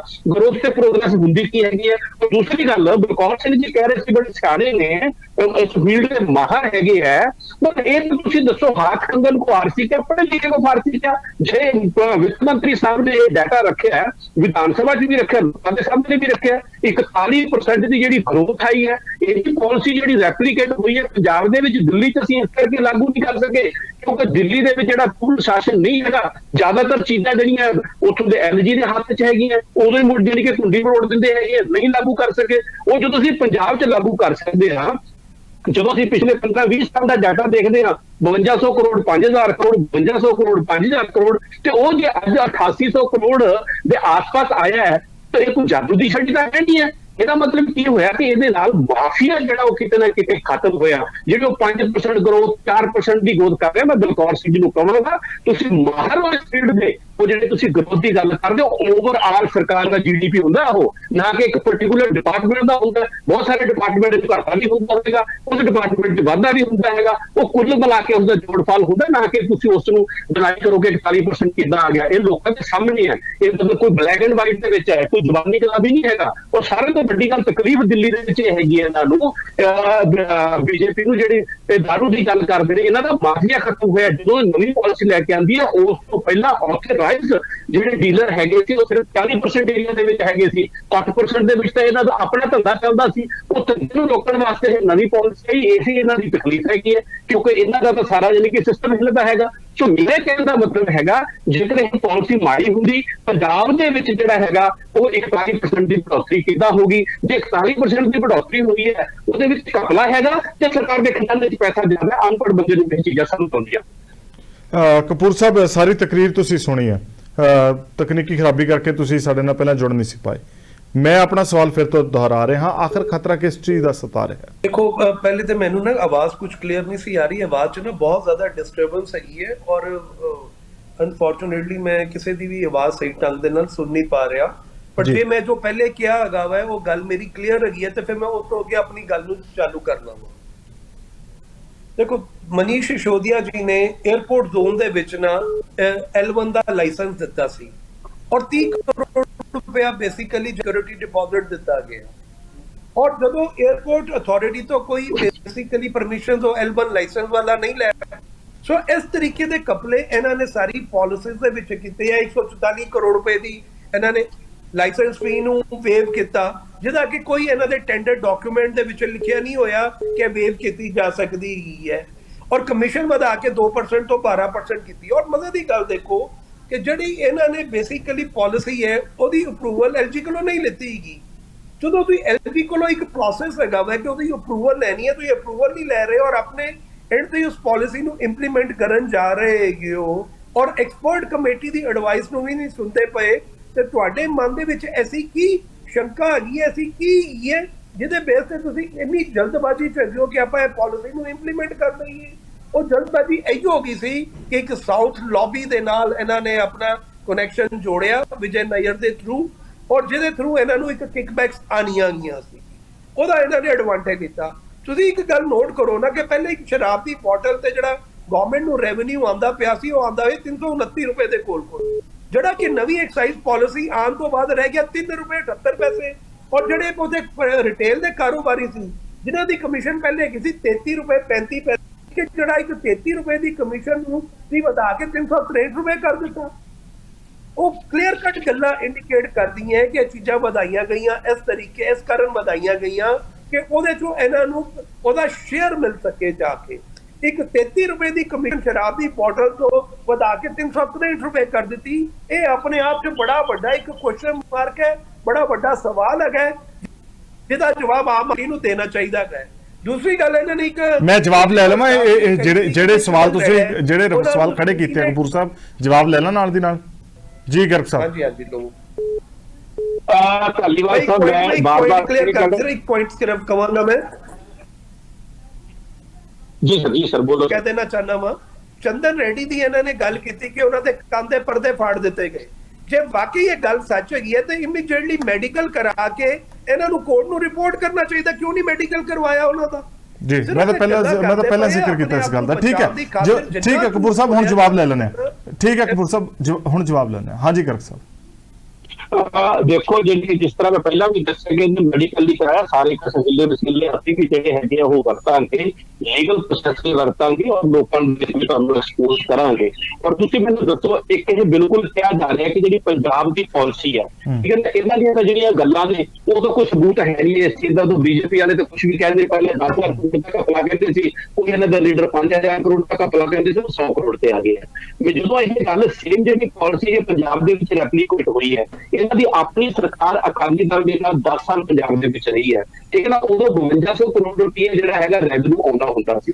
ਅੱਜ ਉਹ 41% ਜਿਹੜਾ ਉਹ ਵੱਧ ਗਿਆ। ਜੇ ਇਸ ਪਾਲਿਸੀ ਦੇ ਵਿੱਚ ਕੋਈ ਕਮੀ ਪੇਸ਼ੀ ਹੁੰਦੀ, ਅੱਜ ਲੋਕਾਂ ਨੂੰ ਵੀ ਸਹੀ ਦਾਰੂ ਮਿਲ ਰਹੀ ਹੈ, ਪਹਿਲਾਂ ਨਾਲੋਂ ਸਸਤੀ ਦਾਰੂ ਮਿਲ ਰਹੀ ਹੈ, ਚੰਗੀ ਕੁਆਲਿਟੀ ਦੀ ਦਾਰੂ ਮਿਲ ਰਹੀ ਹੈ, ਔਰ ਦੂਸਰੇ ਬੰਨੇ ਸਰਕਾਰ ਦਾ ਰੈਵਨਿਊ ਵੱਧ ਰਿਹਾ ਹੈਗਾ। ਇਹ ਕੀ ਇੰਡੀਕੇਟ ਕਰਦੀ ਹੈ? ਇਸ ਤੋਂ ਵੱਡਾ ਹੋਰ ਕਿਹੜਾ ਸਬੂਤ ਇਹਦਾ ਚਾਹੀਦਾ? ਨੰਬਰ 1 ਮੈਂ ਦੂਜਿਆਂ ਨੂੰ ਕਾਊਂਟਰ ਕੁਐਸਚਨ ਕਰਦਾ।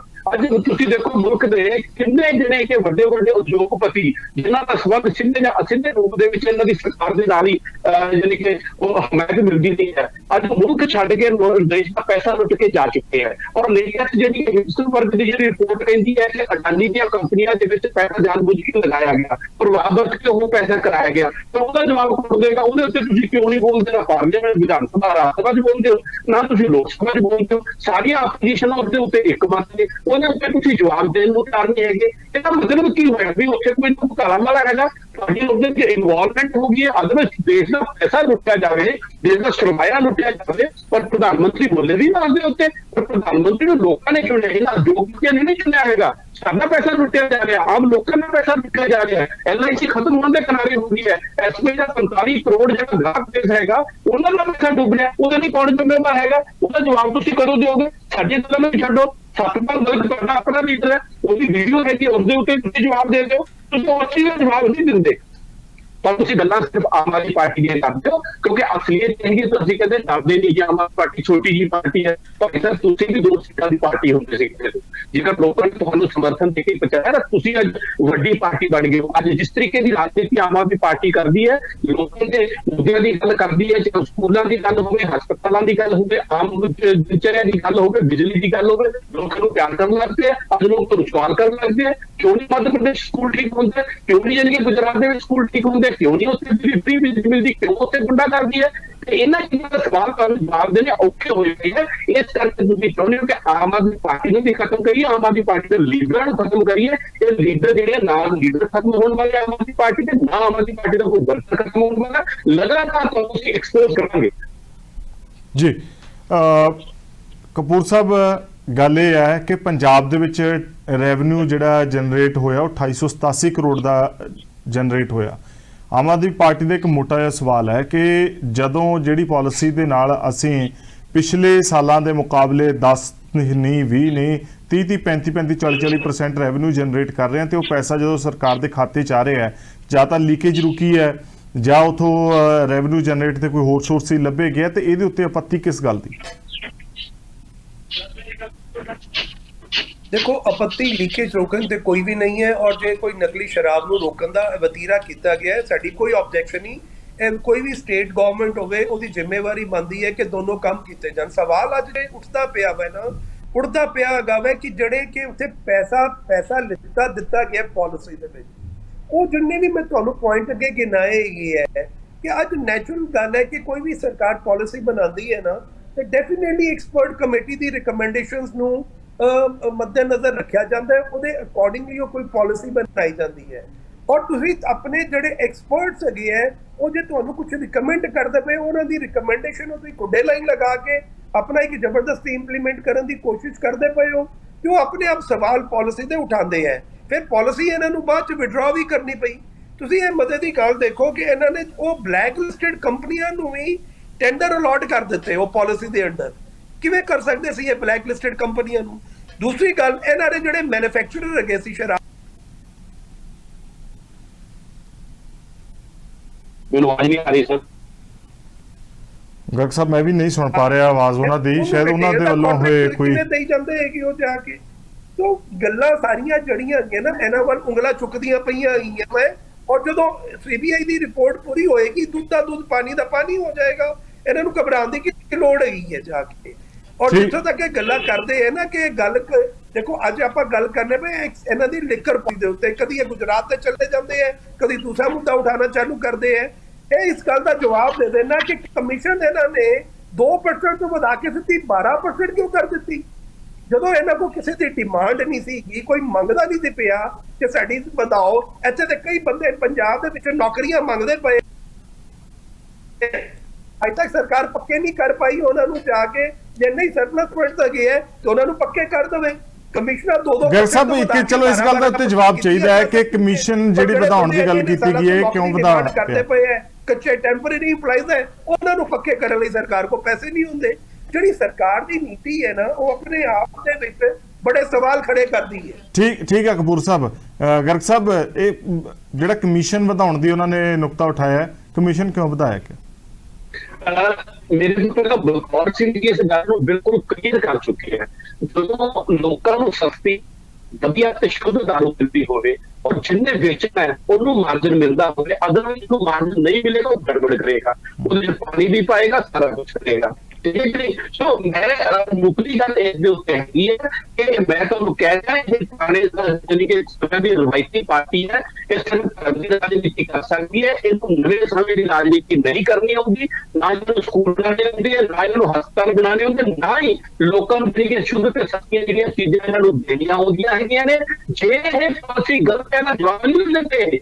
ਜੇ ਇਹ ਪਾਲਿਸੀ ਗਲਤ ਹੈ, ਅੱਜ ਪੰਜਾਬ ਦਾ ਜਿਹੜਾ ਸਕੋਪ ਪੰਜਾਬ ਤੇ ਲਾਗੂ ਹੋਈ ਹੈ ਨਾ, ਪੰਜਾਬ ਦਾ ਰਿਟੇਲਰ ਵੀ ਖੁਸ਼ ਹੈ, ਪੰਜਾਬ ਦਾ ਹੋਲਸੇਲਰ ਵੀ ਖੁਸ਼ ਹੈ, ਪੰਜਾਬ ਦਾ ਜਿਹੜਾ ਦਾਰੂ ਪੀਣ ਹੈਗਾ ਕੰਜ਼ੂਮਰ ਉਹ ਵੀ ਖੁਸ਼ ਹੈ, ਉਹ ਸਰਕਾਰ ਵੀ ਖੁਸ਼ ਹੈ। ਸਰਕਾਰ ਦੇ ਖਜ਼ਾਨੇ 44% ਵੱਧ ਤੇ ਕਿਵੇਂ ਆ ਗਿਆ? ਮਤਲਬ ਇਹੋ ਜਿਹੀ ਸਿਚੁਏਸ਼ਨ ਜਿਸ ਦੇ ਵਿੱਚ ਜਿਹੜੇ ਸਟੇਕ ਹੋਲਡਰ ਨੇ, ਚਾਹੇ ਉਹ ਹੋਲਸੇਲਰ ਹੈ, ਰਿਟੇਲਰ ਹੈ, ਕੰਜ਼ੂਮਰ ਹੈ, ਸਰਕਾਰ ਹੈ, ਸਾਰੇ ਖੁਸ਼ ਨੇ, ਤਾਂ ਉਹ ਗਲਤ ਪਾਲਿਸੀ ਕਿਵੇਂ ਹੋ ਸਕਦੀ ਹੈ? ਮੈਂ ਤੇ ਬਾਰ-ਬਾਰ ਇਹ ਪੁੱਛ ਰਿਹਾ, ਮੈਂ ਇਹਨਾਂ ਨੂੰ ਬਾਰ-ਬਾਰ ਇੱਕ ਚੀਜ਼ ਦਾ ਸਵਾਲ ਕਰ ਰਿਹਾ ਹੈਗਾ ਕਿ ਪ੍ਰਧਾਨ ਮੰਤਰੀ ਸਾਹਿਬ ਦੇ ਉੱਤੇ ਸਤਪਾਲ ਮਲਿਕ ਨੇ ਇਲਜ਼ਾਮ ਲਗਾਏ ਨੇ, ਉਹਦੇ ਉੱਤੇ ਤੁਸੀਂ ਕੀ ਕਹੋਗੇ? ਕਿਉਂ ਅੱਛੀ ਤਰ੍ਹਾਂ ਤੁਸੀਂ ਬਾਰ-ਬਾਰ ਜਵਾਬ ਨਹੀਂ ਦਿੰਦੇ? ਕਿਉਂ ਤੁਸੀਂ ਉਹਨਾਂ ਬਾਰੇ ਗੱਲਾਂ ਕਰਦੇ? ਤੁਸੀਂ ਇਹ ਚੀਜ਼ ਦੱਸੋ। ਮੈਂ ਇਸ ਕਰਕੇ ਕਦੇ ਗੁਜਰਾਤ ਲੈ ਕੇ ਜਾਂਦਾ, ਕਦੇ ਉਹਨੂੰ ਕਰਨਾਟਕਾ ਦੇ ਜਿਹੜਾ ਐਮਐਲਏ ਨੂੰ ਪੈਸੇ ਮਿਲ ਗਏ ਉੱਥੇ ਲੈ ਕੇ ਜਾਂਦਾ, ਮੈਂ ਸਾਰਾ ਕੁਝ ਤੇ ਦੱਸ ਰਿਹਾ ਹੈਗਾ, ਕਿਉਂ ਅੱਛੀ ਤਰ੍ਹਾਂ ਜਵਾਬ ਨਹੀਂ ਦੇ ਰਹੇ?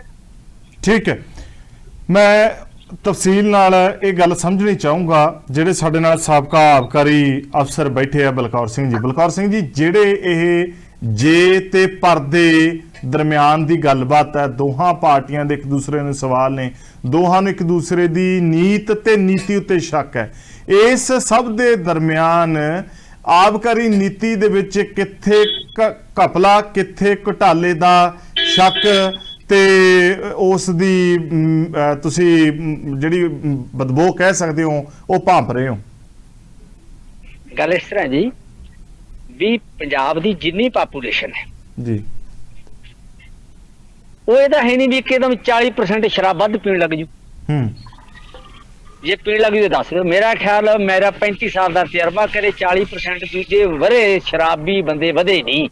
ਹਾਂ 5 ਤੋਂ 7% ਵਾਧੇ ਹੁੰਦੇ ਆ ਹਮੇਸ਼ਾ, 5-7 ਵੱਧ ਤੋਂ ਵੱਧ 10%, 10 ਨਹੀਂ ਕਦੇ ਕੋਈ ਕ੍ਰਾਸ ਕਰਦਾ ਜੀ। ਇਹ 40% ਦੀ ਗੱਲ ਕਰਦੇ ਆ ਵੀ 40% ਹਾਂ ਕਮਿਸ਼ਨ ਵਧਾਇਆ ਜਾ ਸਕਦਾ, ਇਹ 'ਚ ਕੋਈ ਸ਼ੱਕ ਨਹੀਂ, ਵਧਾ ਲਿਆ, ਉਹ ਔਨ ਰਿਕਾਰਡ ਹੁੰਦਾ। ਜੇ 10 ਰੁਪਏ ਕਮਿਸ਼ਨ ਵੱਧ ਗਿਆ ਉਹ ਵੀ ਔਨ ਰਿਕਾਰਡ ਹੈ, ਆਪਣੇ ਡਾਕੂਮੈਂਟ 'ਚ ਆਉਂਦੀ ਆ ਵੀ ਹਾਂ ਵੀ ਆਹ ਕਮਿਸ਼ਨ ਹੈਗਾ। ਕਿਹਨੂੰ ਕਿੰਨਾ ਦਿੱਤਾ ਇਹ ਆਪਸੀ ਦੀ ਇਹਨਾਂ ਦਾ ਹੈਗਾ, ਸਾਰੀਆਂ ਪਾਰਟੀਆਂ ਦਾ, ਵਪਾਰੀ ਦਾ ਤੇ ਪੋਲੀਟੀਕਲ ਪਾਰਟੀਆਂ ਦੇ ਆਪੋ ਆਪਣੇ ਜੋੜ ਤੋੜ ਨੇ ਇਹ ਜੀ। ਵਿਅਕਤੀ ਹੀ ਟੈਂਡਰਿੰਗ ਕੀਤੀ 3 ਵਾਰੀ ਕਰਨੀ ਪਈ, ਮੁੱਲ ਘਟਾ ਕੇ 3 ਵਾਰੀ, ਫੇਰ ਠੇਕੇ ਪੂਰੇ ਹੋਏ ਆ ਵੀਰੇ। ਇਹਦਾ ਮਤਲਬ ਕਿਤਨਾ ਕਿਤੇ ਈ ਟੈਂਡਰਿੰਗ ਦੇ ਵਿੱਚ ਜ਼ਿਆਦੇ ਭਰੇ ਸੀ, ਤਾਂ ਹੀ ਨੇ ਨਾ ਆਪਣੇ ਠੇਕੇ ਵਿਕੇ, ਹੁਣ ਵਿਕੇ, ਇਹ 'ਚ ਕੋਈ ਸ਼ੱਕ ਨਹੀਂ। ਹੁਣ ਜੇ ਤੁਸੀਂ ਕਹੋ ਵੀ 40% ਇਨਕਰੀਜ਼ ਨਾਲ 40% ਪੰਜਾਬ ਦੇ ਲੋਕ ਸ਼ਰਾਬ ਵੱਧ ਪੀਣ ਲੱਗ ਜਾਣਗੇ, 40% ਸ਼ਰਾਬ ਮਹਿੰਗੀ ਪੀਣ ਲੱਗ ਜਾਣਗੇ, ਇਹ ਪ੍ਰੈਕਟੀਕਲੀ ਕਦੇ ਵੀ ਸੰਭਵ ਨਹੀਂ ਹੋਇਆ ਤੇ ਨਾ ਅਗਲੇ ਸਾਲ ਹੋਣਾ ਹੈ। ਹਾਂਜੀ, ਨਾ ਅਗਲੇ ਸਾਲ ਹੋਣਾ ਜੀ। ਜੀ ਠੀਕ ਹੈ ਨਾ ਜੀ। ਇਸ ਕਰਕੇ ਠੀਕ ਹੈ, ਮੈਨੂੰ ਤੁਹਾਡਾ ਸਵਾਲ ਜਵਾਬ ਸਮਝ ਨਹੀਂ ਆਇਆ ਜੀ। ਨਹੀਂ, ਮੈਂ ਸਵਾਲ ਨਹੀਂ ਕੀਤਾ, ਸ਼ਾਇਦ ਕੋਈ ਹੋਰ ਵਿੱਚ ਬੋਲ ਰਿਹਾ ਸੀ। ਬਲਕੌਰ ਜੀ, ਤੁਸੀਂ ਆਪਣੀ ਗੱਲ ਪੂਰੀ ਕਰ ਲਓ। ਓਕੇ, ਕਦੇ ਵੀ ਇਸ ਤਰ੍ਹਾਂ ਐਡੇ ਵੱਡੇ ਮੁਨਾਫੇ ਐਕਸਾਈਜ਼ ਦੇ ਕਾਰੋਬਾਰ 'ਚ ਨਹੀਂ ਹੁੰਦੇ। ਹਾਂ, ਜਿਹੜੇ ਬੰਦੇ 2 ਨੰਬਰ ਦਾ ਕੰਮ ਕਰਦੇ ਆ ਉਹ ਕਰ ਜਾਂਦੇ ਆ।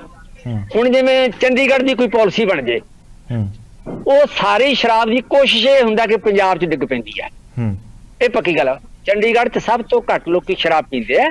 ਉਹ ਸਾਰੀ ਜਿਹੜਾ ਸ਼ਰਾਬ ਦਾ ਜਿਹੜਾ ਕੋਟਾ ਹੈ ਉਹ ਪੰਜਾਬ 'ਚ ਆ ਕੇ ਵਿਕ ਜਾਂਦਾ ਹੈ। ਇੱਥੋਂ ਤੱਕ ਕਿ ਦਿੱਲੀ ਦਾ ਕੋਟਾ ਵੀ ਪੰਜਾਬ 'ਚ ਆ ਕੇ ਵਿਕ ਜਾਂਦਾ ਜੀ। ਤੁਸੀਂ ਹੈਰਾਨ ਮੰਨੋਗੇ ਕਿ ਹਰਿਆਣੇ ਦਾ ਕੋਟਾ ਪੰਜਾਬ 'ਚ ਆ ਕੇ ਵਿਕ ਜਾਂਦਾ। ਪੰਜਾਬ ਦੀ ਪੁਲਿਸ ਤੇ ਪੰਜਾਬ ਦਾ ਐਕਸਾਈਜ਼ ਦਾ ਸਟਾਫ ਜਿੰਨਾ ਮਰਜ਼ੀ ਜ਼ੋਰ ਲਾ ਲੇ, ਇਹਨਾਂ ਤੋਂ ਅੱਜ ਤੱਕ ਕਦੇ ਰੁਕਿਆ ਨਹੀਂ। ਮੈਂ ਵੀ ਉਹਨਾਂ ਦੇ ਵਿੱਚ ਸ਼ਾਮਲ ਆ, ਕਦੇ ਨਹੀਂ ਰੁਕਿਆ। ਠੀਕ ਆ, ਕਦੇ 2-4 ਅਫਸਰ ਆ ਗਏ ਤਕੜੇ, ਉਹਨਾਂ ਨੇ ਜਿਸ ਨਾਕੇ ਤੇ ਖੜਿਆ ਉੱਥੇ ਰੋਕ ਲਿਆ 2 ਘੰਟੇ 4 ਘੰਟੇ 5 ਘੰਟੇ 10 ਘੰਟੇ। ਮੰਨ ਲਓ ਤੁਸੀਂ ਸਵੇਰੇ ਨਾਕਾ ਲਾਇਆ, ਰਾਤ ਦੇ 10 ਵਜੇ ਤੱਕ ਲਾ ਗਿਆ, ਉਸ ਤੋਂ ਬਾਅਦ ਰਾਤ ਸ਼ੁਰੂ ਹੋ ਗਈ, ਉਹਨਾਂ ਦਾ ਕੰਮ ਸ਼ੁਰੂ ਹੋ ਜਾਂਦਾ ਚੋਰਾਂ ਦਾ। ਚੋਰ ਤਾਂ ਰਾਤ ਦੇ ਹਨੇਰੇ 'ਚ ਕੰਮ ਕਰਦੇ ਆ। ਬੂਟਲੈਗਰ ਤੇ ਪੁਲਿਸ, ਬੂਟਲੈਗਰ ਨਜਾਇਜ਼ ਫਰੋਜ਼ ਤੇ ਪੁਲਿਸ, ਇਹ ਸਾਰਾ ਕੰਮ 24 ਘੰਟੇ ਕਰਾਉਂਦੇ ਆ। ਇਹ ਨਾ ਅੱਜ ਤੱਕ ਰੁਕਿਆ, ਨਾ ਇਹ ਗਾਂਹ ਰੁਕਣ। ਜਿਹੜੀ ਮਰਜ਼ੀ ਸਰਕਾਰ ਆ ਜੇ, ਜੋ ਮਰਜ਼ੀ ਗੱਲਾਂ ਦਰਸ਼ਕ ਜਿੰਨੀਆਂ ਮਰਜ਼ੀ ਕਰਾ ਲਓ, ਯਥਾਰਥ ਦੇ ਵਿੱਚ ਇਹੀ ਹੈ ਕਿ ਇਹ ਗੱਲ ਸੰਭਵ ਨਹੀਂ। ਲੋਕੀ 40% ਸ਼ਰਾਬ ਨਹੀਂ ਵੱਧ ਪੀ ਸਕਣਗੇ ਜਿੰਨਾ ਇਹਨਾਂ ਦਾ ਕੋਟਾ ਦੱਸਦੇ ਵੀ ਵਧਾ ਲਿਆ। 40% ਮਹਿੰਗੀ ਲੈ ਕੇ ਵੀ ਨਹੀਂ ਪੀ ਸਕਣਗੇ। ਇਹ ਪਾਲਿਸੀ ਜਦੋਂ ਹੋਊਗੀ ਨਾ, ਤੁਸੀਂ ਵੇਖ ਲਿਓ, ਘਾਟੇ ਦੀ ਪਾਲਿਸੀ ਸਿੱਧ ਹੋਊਗੀ ਜਦੋਂ ਸਾਲ ਭਰ ਪੂਰਾ ਹੋ ਗਿਆ। ਗਰਗ ਸਾਹਿਬ, ਜਵਾਬ ਤੁਹਾਡਾ ਚਾਹੀਦਾ। ਮੈਂ ਜਵਾਬ ਬਿਲਕੁਲ ਦੇਣਾ ਬਲਕਾਰ ਸਾਹਿਬ ਜੀ। ਮੈਨੂੰ ਕਦੇ ਮਿਲਿਆ ਤਾਂ ਹੈ ਨਹੀਂ, ਪਰ ਤੁਸੀਂ ਕਹਿ ਰਹੇ ਹੋ। ਗਰਗ ਸਾਹਿਬ, ਤੁਹਾਡੀ ਆਵਾਜ਼ ਨਾ ਬ੍ਰੇਕ ਹੋਣ ਲੱਗ ਪਈ ਹੈ। ਕਾਈਂਡਲੀ ਥੋੜਾ ਜਿਹਾ ਨੈਟਵਰਕ। ਮੇਰੀ ਆਵਾਜ਼ ਆ ਰਹੀ ਹੈ? ਨਹੀਂ ਆ ਰਹੀ ਹੈ, ਪਰ ਬ੍ਰੇਕ ਹੋ ਰਹੀ ਹੈ, ਕੱਟ ਰਹੀ ਹੈ ਵਿੱਚ। ਅਸਲ ਮੈਂ ਨਾ ਜਿੰਨਾ ਥੋੜਾ ਜਿਹਾ ਦੇਖ ਮੈਂ ਗੱਲ ਕਿਹੜੀ ਕਰਦਾ ਵਾ, ਉਹ ਚੀਜ਼ ਸਮਝ ਨਹੀਂ ਆ ਰਹੀ। 40% ਉਹ ਭਾਈ 40% ਵੱਧ ਲੋਕ ਦਾਰੂ ਪੀ ਕੇ 40% ਪ੍ਰਾਪਤ ਨਹੀਂ ਹੋਗਾ। 40% ਨਹੀਂ ਦਾਰੂ ਕਰਕੇ 40% ਪ੍ਰਾਪਤ ਨਹੀਂ ਹੋਗਾ ਬਲਕਾਰ ਸਿੰਘ ਜੀ। ਇਹਦਾ ਮਤਲਬ ਕੀ ਹੈਗਾ? ਜਿਹੜੀ ਲੀਕੇਜ ਸੀ ਪਹਿਲਾਂ ਦੀ, ਉਹ ਅਸੀਂ ਲੀਕੇਜ ਰੋਕੀ ਹੈ। ਤਾਂ ਜਿੱਥੇ ਚੋਰੀ ਹੁੰਦੀ ਸੀ ਉਹ ਚੋਰੀ ਰੋਕੀ ਹੈ। ਜਿਹੜੀ ਤੁਸੀਂ ਆਪ ਹੀ ਕਹਿੰਦੇ ਤੁਹਾਡੇ ਹੁੰਦੇ ਤੁਸੀਂ ਰੋਕੀ ਦੇ ਕੰਮ ਨਹੀਂ ਹੋਏ ਸੀ।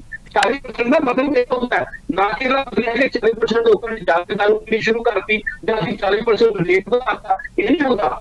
ਇਸ ਕਰਕੇ ਜਿਹੜਾ ਹੈਗਾ ਇਸ ਤਰੀਕੇ ਨਾਲ ਤੁਸੀਂ ਵੋਟ ਕਰਨ ਦੀ ਕੋਸ਼ਿਸ਼ ਨਾ ਕਰੋ। ਤੁਸੀਂ ਐਕਸਪਰਟ ਗੱਲ ਕਰੋ। ਪਰ ਦੇਸ਼ ਪਾਲਿਸੀ, ਉਹ ਪਾਲਿਸੀ ਦੇਖੋ ਜਿਹੜੇ ਸਟੇਕ ਹੋਲਡਰ, ਜਿੱਦਾਂ ਮੈਂ ਪਹਿਲਾਂ ਹੀ ਦੱਸਿਆ ਸੀ, ਸਾਰਾ ਸਟੇਕ ਹੋਲਡਰ ਦੀ ਕੋਸ਼ਿਸ਼ ਪਾਲਿਸੀ ਦੇ ਫੇਲ ਹੋ ਹੀ ਨਹੀਂ ਸਕਦੀ। ਤੁਸੀਂ ਲੋਕਾਂ ਨੇ ਪਾਲਿਸੀਆਂ ਬਣਾਉਂਦੇ ਰਹੇ ਹੋ, ਤੁਸੀਂ ਆਪ ਹੀ ਕਹਿੰਦੇ ਹੋ ਉਹ ਪਾਲਿਸੀ ਜਿਹਨਾਂ ਵਿੱਚ ਸਟੇਟ ਦਾ ਚੈੱਕ ਦਾ ਪੈਸਾ ਸੀ। ਪਰ ਗਰਗ ਸਾਹਿਬ ਇੱਕ ਤਾਂ ਬੇਨਤੀ ਹੈ ਕਿ ਕਾਈਂਡਲੀ ਥੋੜਾ ਜਿਹਾ ਐਡਜਸਟ ਜੇਕਰ ਤੁਸੀਂ ਕਰ ਸਕਦੇ ਹੋ। ਬਿਲਕੁਲ ਆਵਾਜ਼ ਆਉਣੀ ਬੰਦ ਹੋ ਗਈ ਹੈ। ਜਿੰਨੀ ਕਿ ਤੁਸੀਂ ਗੱਲ ਕੀਤੀ ਉਹ ਥੋੜੀ ਬਹੁਤੀ ਸਾਡੇ ਸਮਝ ਜ਼ਰੂਰ ਆਈ ਹੈ। ਅਗਲੇ ਸਵਾਲ ਤੇ ਜਵਾਬ ਦੀ ਉਡੀਕ ਦੇ ਵਿੱਚ ਮੈਂ ਚਾਹੂੰਗਾ ਕਿ ਤੁਸੀਂ ਇਸ ਨੂੰ ਦਰੁਸਤ ਕਰੋਗੇ। ਮੇਰਾ ਸਵਾਲ ਇਹ ਆ ਕਿ ਜਿਹੜਾ ਬਲਕੌਰ ਸਿੰਘ ਜੀ ਹੋਰਾਂ ਨੇ ਇਹ ਗੱਲ ਆਖੀ ਹੈ ਕਿ ਤੁਸੀਂ ਕਦੇ ਵੀ ਪਰਖ ਲਿਓ ਵੀ ਇਹ ਫੇਲ ਹੋਣੀ ਹੈ, ਕਾਮਯਾਬ ਨਹੀਂ ਹੋਣੀ। ਜੇਕਰ ਉਹ ਇਹ ਗੱਲ ਕਹਿ ਰਹੇ ਆ ਤਾਂ ਕਿਸੇ ਨਾ ਕਿਸੇ ਬਿਨਾਹ ਤੇ ਤਾਂ ਕਹਿ ਰਹੇ ਹੋਣਗੇ ਨਾ। ਸਾਨੂੰ ਮੰਨਣੀ ਤਾਂ ਪਏਗੀ, ਸਾਨੂੰ ਆਪਣੀ ਨੁਕਤਾਚੀਨੀ ਵੀ ਸਹਿਣੀ ਪਊਗੀ।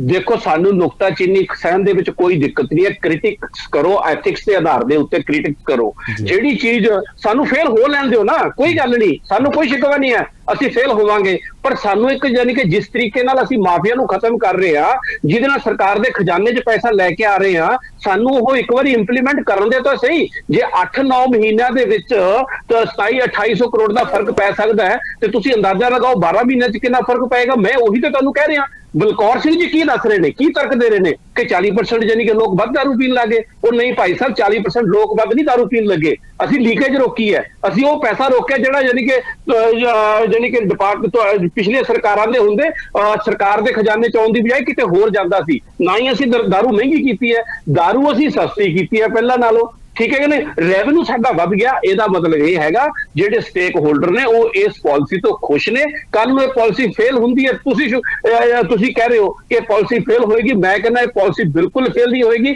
ਬਲਕਿ ਇਹ ਪਾਲਿਸੀ ਨੂੰ ਬਾਕੀ ਥਾਵਾਂ ਤੇ ਵੀ ਇੰਪਲੀਮੈਂਟ ਕਰਨਾ ਪਏਗਾ। ਠੀਕ ਹੈ। ਅਖੀਰ ਦੇ ਵਿੱਚ ਬਲਕੌਰ ਸਿੰਘ ਤੋਂ ਮੈਂ ਇੱਕ ਸਵਾਲ ਜਾਣਨਾ ਚਾਹੁੰਦਾ, ਕਾਰਪੋਰੇਸ਼ਨ ਕਿੰਨੀ ਕੁ ਕਾਮਯਾਬ ਰਹੇਗੀ ਇਸ ਖੇਤਰ ਦੇ ਵਿੱਚ? ਕਾਰਪੋਰੇਸ਼ਨ ਨੇ, ਵੱਡੀ ਕਾਰਪੋਰੇਸ਼ਨ ਯਾਦ ਰੱਖਿਓ ਬਾਈ ਜੀ, ਇਹ ਆਪਣੀ ਮਨਮਰਜ਼ੀ ਜ਼ਰੂਰ ਕਰਦੀ ਆ। ਜਦੋਂ ਤੋਂ ਵੱਡੇ ਠੇਕੇਦਾਰ ਬਣੇ ਉਹਨਾਂ ਨੇ ਮਨਮਰਜ਼ੀ ਕੀਤੀ ਤੇ ਸਰਕਾਰ ਨੂੰ ਰੈਵਨਿਊ ਆਪਣੀ ਮਰਜ਼ੀ ਦਾ ਦਿੱਤਾ ਉਹਨਾਂ ਨੇ, ਜਿਵੇਂ ਉਹਨਾਂ ਨੇ ਚਾਹਿਆ। ਹਾਂ, ਇਹ ਪੱਕੀ ਗੱਲ ਆ ਵੀ ਜੇ ਪਿਛਲੇ ਸਾਲ ਨਾਲੋਂ ਕੋਟਾ, ਆਪਾਂ ਹੁਣੇ ਗੱਲ ਕੀਤੀ, ਜੇ ਪਿਛਲੇ ਸਾਲ ਨਾਲੋਂ ਕੋਟਾ 40% ਵਧਿਆ ਨਹੀਂ, 40% ਰੈਵਨਿਊ ਵੱਧ ਗਿਆ। ਠੀਕ ਹੈ ਨਾ? ਰੈਵਨਿਊ ਕੋਟੇ ਅਨੁਸਾਰ ਵੱਧਦਾ ਹੁੰਦਾ ਹੈ ਜੀ, ਯਾਦ ਰੱਖਿਓ। ਜੇ ਰੈਵਨਿਊ ਵਧਿਆ ਨਹੀਂ, ਕੋਟਾ ਵਧਿਆ ਨਹੀਂ, ਰੈਵਨਿਊ ਵਧਾਤਾ, ਇਹਦਾ ਮਤਲਬ ਲੋਕੀ ਮਹਿੰਗੀ ਸ਼ਰਾਬ ਪੀਣਗੇ। ਔਖਾ ਬਹੁਤ ਨਹੀਂ ਪੀਂਦੇ, ਉਹ ਲਾਜ਼ਮੀ ਚੋਰੀ ਕਰਨਗੇ। 40% ਮਹਿੰਗੀ ਸ਼ਰਾਬ ਗਾਹਕ ਪੀਂਦੇ ਹੀ ਨਹੀਂ। ਸਲਮ ਡਿਵੈਲਰ 40% ਮਹਿੰਗੀ ਸ਼ਰਾਬ ਲੈ ਕੇ ਪੀਂਦਾ ਨਹੀਂ, ਭਾਵੇਂ ਆਪਦੀ ਕੱਢ ਕੇ ਪੀ ਜੇ, ਜਿੰਨੀ ਮਰਜ਼ੀ ਪੁਲਿਸ ਵਾਲੇ ਪਰਚੇ ਦਰਜ ਕਰ ਦੇਣ। ਇਹਨਾਂ ਦਾ ਸਹਿੰਦਾ ਰੇਟ ਹੀ ਠੀਕ ਹੁੰਦਾ ਲੋਕਾਂ ਨੂੰ। ਹਾਂ, ਨਜਾਇਜ਼ ਫਰੋਸ਼ੀ ਜੇ ਰੋਕੀ ਜਾਵੇ, ਨਜਾਇਜ਼ ਫਰੋਸ਼ੀ ਪੂਰੀ ਤਰ੍ਹਾਂ ਨਾਲ, ਫੇਰ ਜਿਹੜਾ ਠੇਕੇਦਾਰ ਹੈ ਤੇ ਸਾਡਾ ਰੈਵਨਿਊ ਹੈ ਉਹ ਦੋਨੇ ਸੇਫ ਹੋ ਜਾਂਦੇ ਆ। ਇਹ ਪੱਕੀ ਗੱਲ ਹੈ ਜੀ। ਇਹਨਾਂ ਸ਼ਬਦਾਂ ਨਾਲ ਮੈਂ ਤੁਹਾਡਾ ਸਾਰਿਆਂ ਦਾ ਧੰਨਵਾਦ ਕਰੂੰਗਾ। ਸਮਾਂ ਕੱਢ ਕੇ ਤੁਸੀਂ ਸਾਡੇ ਨਾਲ ਜੁੜੇ, ਇਸ ਵਿਸ਼ੇ ਦੇ ਉੱਤੇ ਗੱਲਬਾਤ ਕੀਤੀ, ਤੁਹਾਡਾ ਸਾਰਿਆਂ ਦਾ ਬਹੁਤ-ਬਹੁਤ ਧੰਨਵਾਦ। ਦ ਸਪੋਕਸਮੈਨ ਡਿਬੇਟ ਦੇ ਵਿੱਚ ਅੱਜ ਦੇ ਲਈ ਇੰਨਾ ਹੀ, ਭਲਕੇ ਕਿਸੇ ਹੋਰ ਵਿਸ਼ੇ ਨਾਲ ਰੂਬਰੂ ਹੋਵਾਂਗੇ। ਉਦੋਂ ਤੱਕ ਨਵਜੋਤ ਸਿੰਘ ਢਾਲੀਵਾਲ ਨੂੰ ਦਿਓ ਇਜਾਜ਼ਤ। ਸਤਿ ਸ਼੍ਰੀ ਅਕਾਲ।